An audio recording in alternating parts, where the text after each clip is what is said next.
It's episode 4 and the Panda's in pieces. What's going on? Wiring, that's what.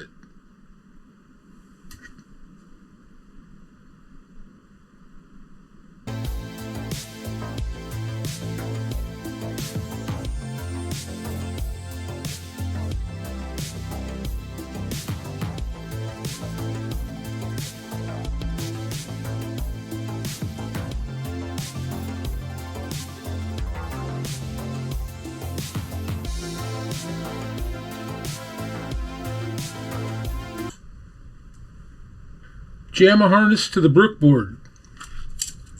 The BROOK board here, this edge, we're going to populate with the Jamma wiring to get our controls. Now, when we do that, it's just a basic screw terminals here. We can back the screw off, poke the wire in place, tighten it down, and be done. But over time, moving around, it's really not a good connection. So to make it a better connection, what we'll do is when we strip our wire back, we'll tin it with solder to make it a solid end, and that way when we insert it, it'll bite down, the screw will bite down into the solder, and it won't just crush the wires. It'll have a nice solid contact. You could go as far as getting an end and crimping them on the bare wire and have an even better connection, but for what we're doing here, I think just tinning the wires and soldering them up will be good enough. So just wanted to mention that. Cut in.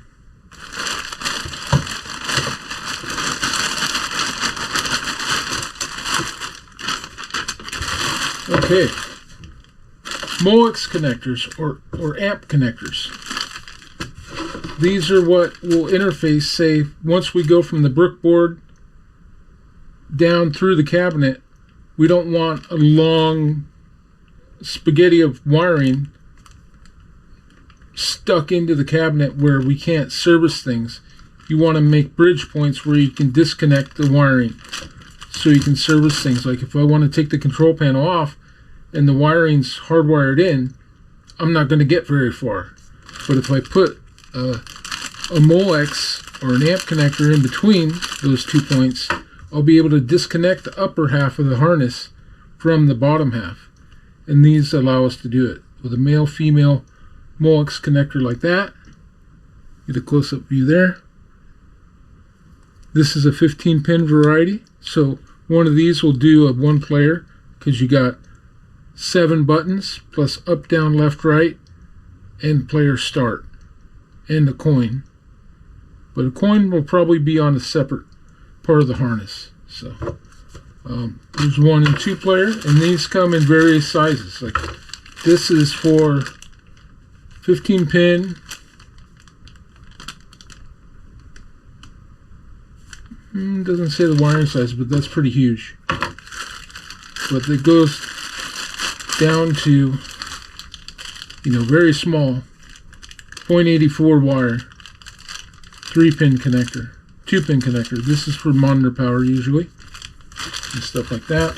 These are more power, 3-pin power for the marquee lights and so on and so forth, down to real small stuff, where you got to build your own pin out, and like 14 to 24 pin connectors, stuff like that. So Vewlix or amp connectors come in various sizes depending on the wire you're using. This Jamma harness is 22 gauge, so we'll use the corresponding connector for this gauge wiring. But you can get them at any really good electronics store, not all. But I get all my parts from arcadepartsandrepair.com. Peter's really good, really knowledgeable, and has a really good selection if you're working on arcade specific projects. So that's where I would recommend going. Been using him for years for stuff, and it's never failed to always have the right parts at good prices too, because you go into a local electronics place for a Vewlix connector like this, they're going to charge a premium, you know, $5-6, where you probably buy it at Peter's. It's more of a industrial wholesale, you know, direct to the consumer kind of place for operators and what have you. It's probably $1.50. Don't quote me on the exact price. I'm just telling you from experience, on average. And with the Molex connector, you'll have to buy Molex pins. Molex pins are male-female specific. They come on usually on a wire feed like this, because these are for bulk for a machine that crimps constantly. If you ever see those factory videos or factory workers where they take a string like this and they're just making connectors to wires all day, you buy them like this, cut them off individually, and use them in a crimper. And in that we have Molex crimper. There's one, and there's another one. It's a ratchet style crimper. You can get them on Amazon. You can get them on Peter's site. These both came off Amazon. They're different size jaws for the different gauge wiring for the different style of connectors. So these are larger, obviously, and these are smaller. But like I said, you have some very, very tiny stuff like these connectors here. See a close up there in the bag. Very hard to see. You gotta use your glasses for those. But that's for really thin gauge wiring. But when you'd use those connectors or a similar connector to that on some of these tiny pinouts here, like that come on the Brooks board or Brook board, if you had to use these connections for anything. So depending on the application, depending on what you're wiring up, it pays to have a good selection of connectors in stock, so you don't always have to go ordering up stuff if you're working on multiple arcades like I am. With that said, let's get on to the wiring.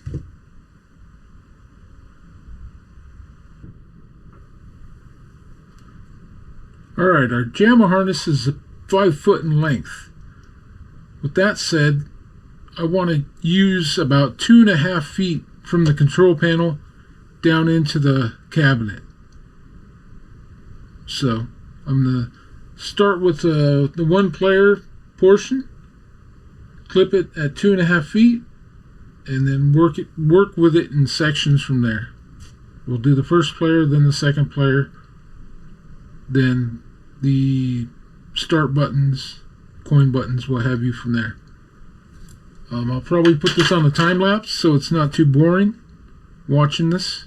So with that, time to get to work.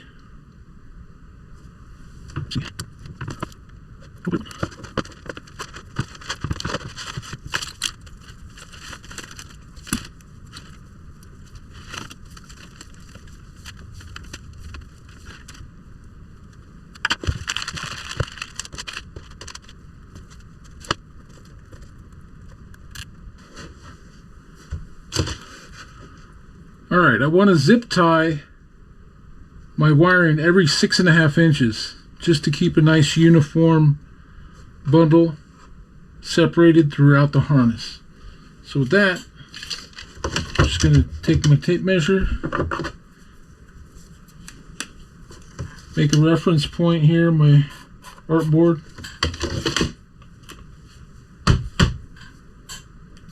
set that aside. Then I can go every 6.5 and put a zip tie on.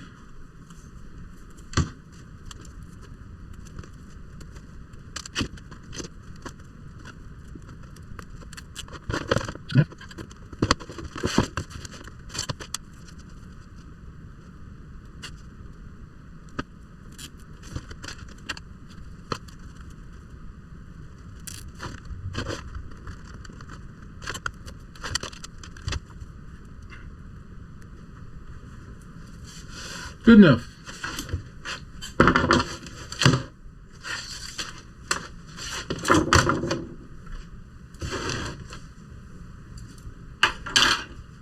Okay, now I want 2.5 feet of my harness to be inside the control panel, where I'm going to attach a MOX connector to split the harness. So my board here is roughly 2 foot in length. So 2.5 would be about right here.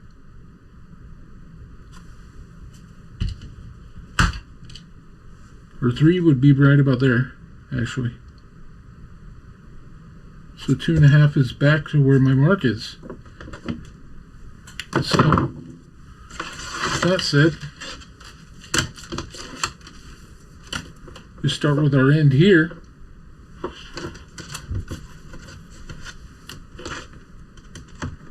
There's 2. Another 6. So we'll split the difference and go right here.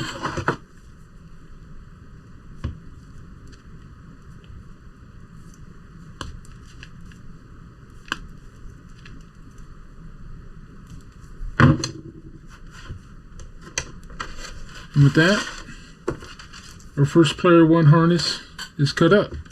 Now we got to tin the ends and crimp on the MOX and connectors to the edge.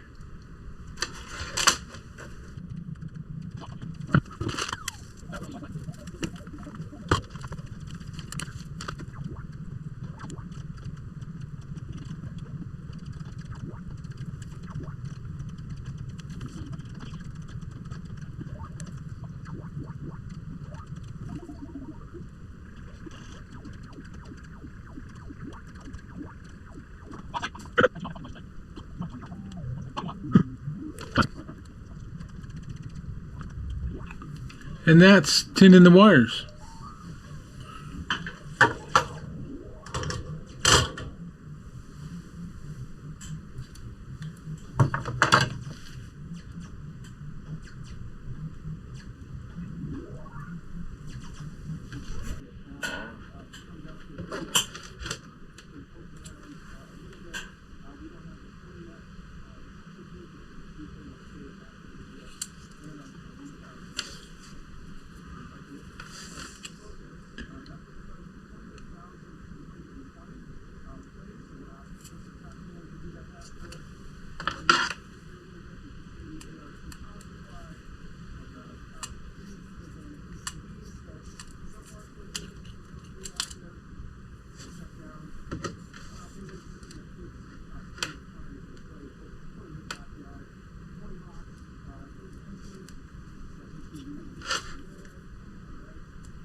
Okay, first wire installed.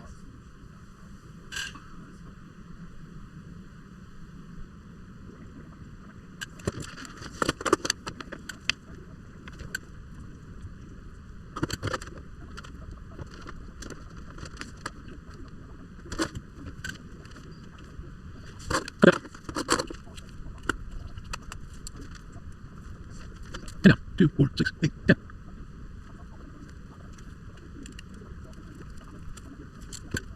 We're down.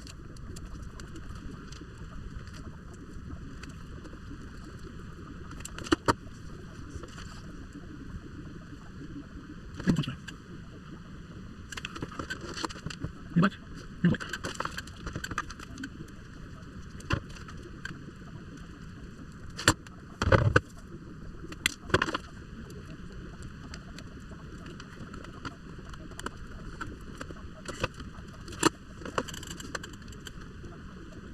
Left. Left. We're on left.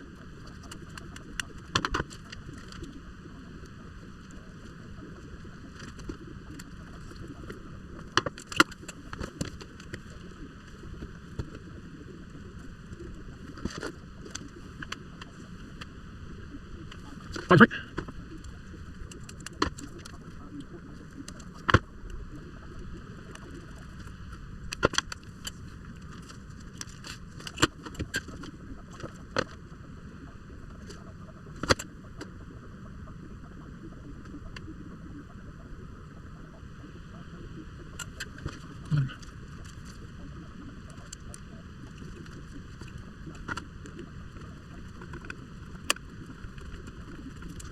Yeah.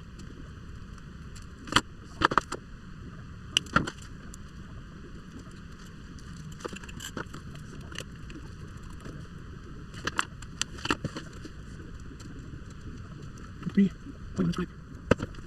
White one's right. Don't force yellow. Just 12.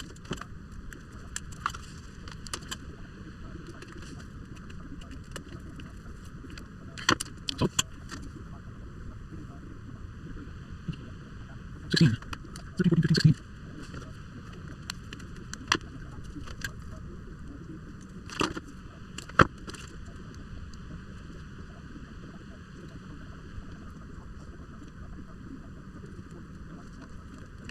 No, chunky.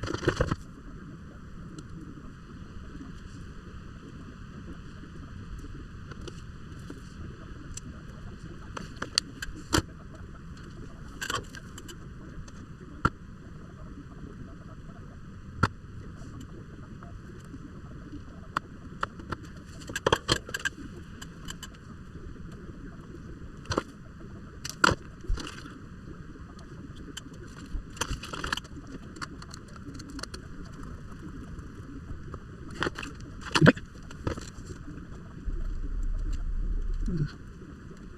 Wait. Okay. Oh, wait a minute. That's me. How far is it? Look at that. 5. Button 4. So, beginning of the harness is right here. Button 4, which will be short, medium, fierce. 19.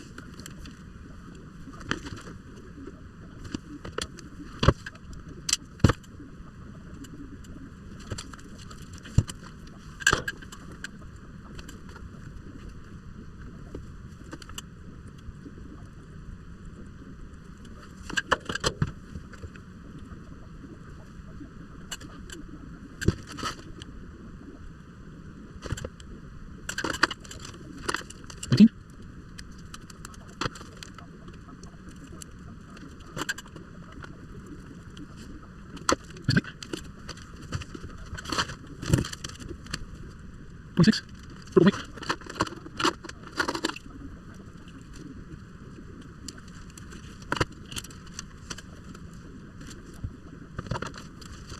Actually, mistake. This is box backside. This is gray on this side here.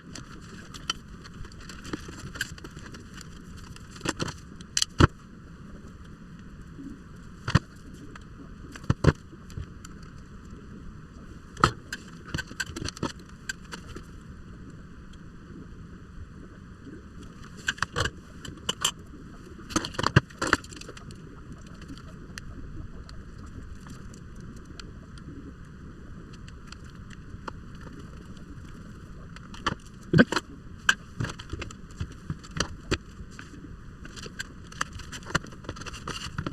Purple white. Number 26. Not used.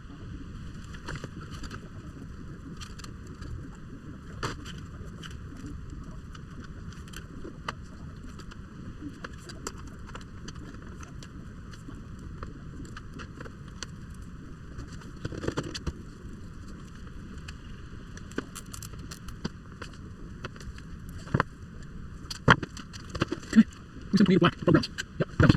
So.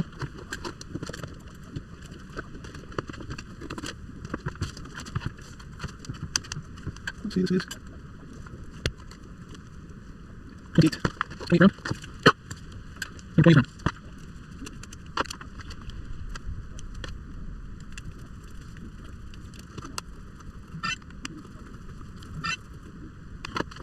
Okay.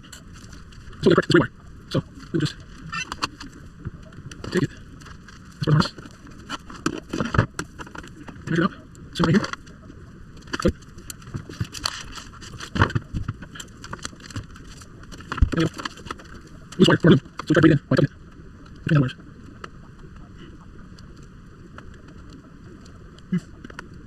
It's in there. Few steps. Try to roll it a little bit.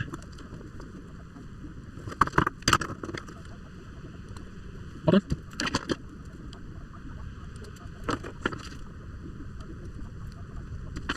That's good enough. Yeah. There we go.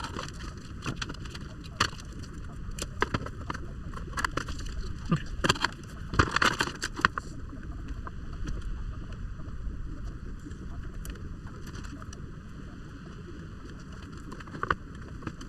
What? This is taking too long. Last thing is, these guys loose enough.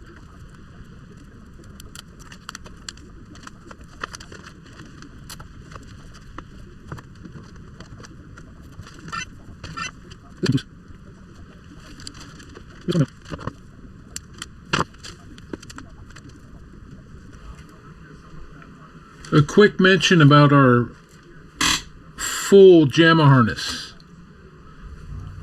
All the pins are populated, as you can see, with wires.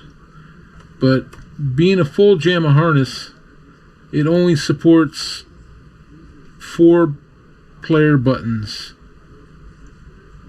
per player. So 4 for the first player, 4 for the second player. With that said, Street Fighter and most fighting games are on average are 6 button. So that's why they came up with what's called a kick harness. Now I was lucky to find this on eBay years ago. This is a genuine Capcom one. It has just the basics. 2 grounds, 3 kicks for player 1, 3 kicks for player 2. Don't make the mistake I originally made and spent a few hours confused. The wiring key in the manual can show it fully populated, and it'll have grounds on top and bottom. So if you read it like this, it makes no sense. But if you read it like this, it matches the key out. So with that said, we got to add the kick harness in with our Jamma harness wiring to the BROOK board. So that's what I'm going to do next. Alright, for the kick harness, for player 1 kick, it uses pink, red, and blue. I got blue and red, and for pink, I'm going to simulate with this white with orange stripe, because I don't have any pink wire. Blue is light kick, red is medium, and pink is heavy. So we'll just strip these and we'll tin these up to add them to the board.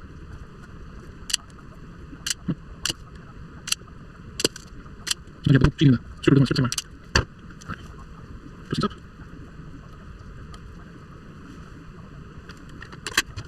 Grab hold. Tin up.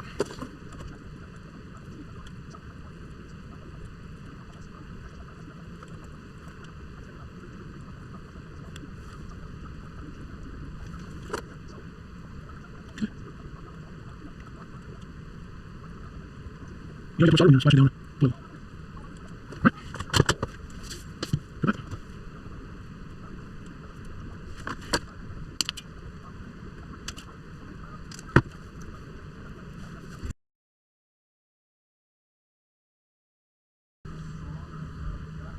Our BROOK board is all wired up. The only 4 connections we're not using is the top VCC for voltage. Our voltage is going to be supplied over the USB.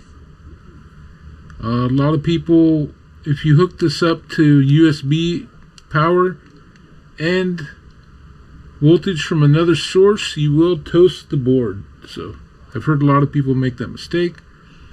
Then you have another ground here that I may need to hook up, may not. I believe it's for the controller, but we'll see if the other grounds aren't crossed to pick that up.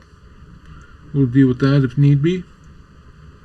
And then left trigger, right trigger, because this is set up, you know, to be common for game controller for Xbox style or PlayStation style, what have you. So on the arcade we have 7 buttons, 6 of them are covered here. The 7th button, I plan on wiring in a separate controller for shooters, like a rapid fire. That way you just hold it down and have the 7th button for rapid, because in real Jamma arcade hardware you don't need a button like on console to do triple kick or triple fierce, you know, triple punch, triple kick. That's what the shoulder buttons, left trigger, right trigger, are usually used for. So with that said, we'll move on to doing the player 2 side all over again. Just rinse and repeat. I'm not going to put that one on camera because this took long enough. So, alright. Maybe I'll throw in, if I remember, I'll throw in some screenshots or stills of the board and the wiring diagrams I've been using. Alright, I know it's overkill, but it's my machine, so I do it the way I like, and no one's gonna see it but me. But I decided to sleeve and shrink wrap all the wiring that's going under the control panel, because I'm gonna use a couple of more nutserts and route the wiring clamped down to the panel and route it inside. It's overkill, yes, but I had it on hand. If I would have thought of it beforehand, I could have saved using those zip ties on the main Jamma harness, so it'll save me on the next player 2 side. I won't have to use those zip ties. But other than that, just wanted to show the final detail work, and yeah.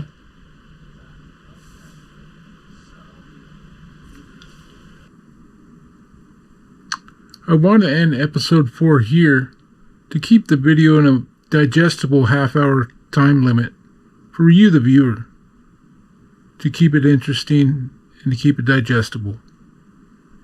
With that said, if you made it this far in the video, feel free to give it a like or subscribe to my channel. It's going to help tremendously with the algorithm on YouTube, and I appreciate it. And thanks for watching.